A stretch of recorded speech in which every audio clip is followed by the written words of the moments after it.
Uzdal PHP dersiga 11 qism PHP funksiya. Funksiya haqida. PHP'ning haqiqiy əməli kuchi dal uning funksiya iqtidoridan kelgan. PHP funksiya deganimiz har qanday ehtiyojli o'rinda ijro bo'lgan ma'lum bir alayliqlarni hozirlagan kod bo'ligi hisoblanadi.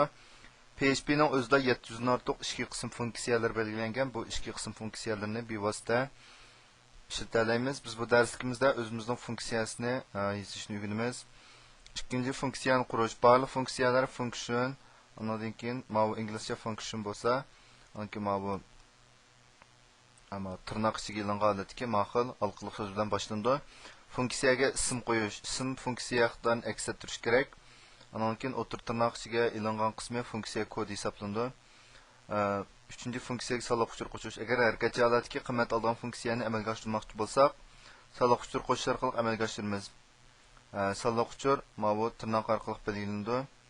Funksiyani yana qaytish qiymati qilib ishlatish bo'ldi. Masalan, 16 qo'shilgan 1/17 degan shu qiymatni qaytish qiymati orqali hisoblash ifodasini chiqarib oldi. Masalan, amaliy misol qaraydigan bo'lsak, birinchi misolda masalan, hello world, my name is David Young. That's right, David Young is my name degan bu birinchi funksiya qaraydigan bo'lsak, funksiyaniki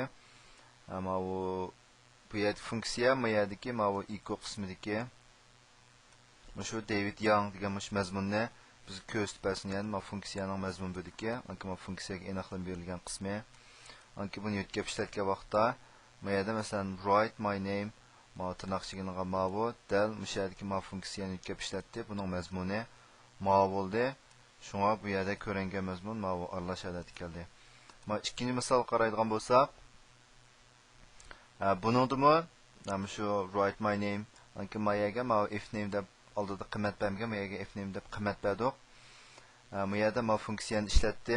Funksiyadagi if name ning o'rniga David ni ishlatdi. Demak, bu yerda ko'rsatilgan qiymati bu yerda bizga David oxiriga Young qo'shildi. Andan keyin Young qurayotgan holatda masalan David Young, Mike Young, John Young deb holatda ko'rsatib berdi. Andan keyin uchinchi misol qaraydigan bo'lsak, buningda bu ikki qiymatni ishlatgan. Buning birisi ism, yana birisi punctuation deb mayadagi oxidagi tinish belgisini ishlatgan. Masalan, bu funksiyaga nisbatan David degan qiymat Manın o'rniga keldi. Bu qiymat bergan vaqtda maya keldi. Oqidan Young degan ism chiqdi. Maya bir bo'shliq bor. Andan keyin bu ikkinchi qiymati mana o'rniga keldi. Bu qiymat mayaga tushib, shuning bilan maxil qiymatni olganda bu bularning familiyasi o'xshash, anki oxirgi tinish belgilari o'xshamagan, oldingi mazmun o'xshagan holatdagi maxil mazmun chiqdi. Unda to'rtinchi misol qaraydigan bo'lsak, buningda mesela add degan funksiyani belgilagan bo'lsak, buningda x va ikki qiymatni bergan. Mayadagi total degani buningki yig'indisi. Yig'indisi deganimiz bu x qo'shilgan y, anandagi return total bularningki bu x ning yig'indisini hisobda shu mayadagi berilgan ikki qiymatningki yig'indisini ko'rsatib bergan funksiyani mayad belgilab oldik. Chunki biz mayada 16 da qo'shilgan 1 bo'ldi mayada. 16 birni qo'shsak 17 chiqqan bo'lsa, masalan qiymatni o'zgartsak, mana 26 qilgan bo'lsam, mana 26 qilib, mayat qiymatni o'zgartib kelgandan keyin bir qo'shilgan 26 ning qiymati necha bo'ldi deganda,